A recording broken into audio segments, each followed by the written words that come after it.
Hi everyone, so I'm back with a quick video. This is just another little 10-page budget kit that I've put together, and it's in my coffee shop. The link for it will be below. It is called Garden Rose, and I'll just do a quick flip for you.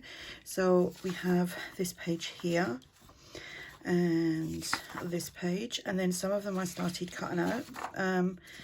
So they are like that. I've cut my I printed mine with a border. Get 4 of these postcards. This is just like a floating tag pocket. You pop that on there. You don't have to, but you can, and then pop that in there. You get 4 pockets and 2 pages of tags. Now if you go over, I think I've linked in, and then some journal cards here, like so.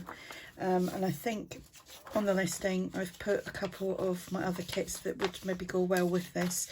Like they're just like what are they, French ephemera kit and something else, which I thought might go pretty well with that.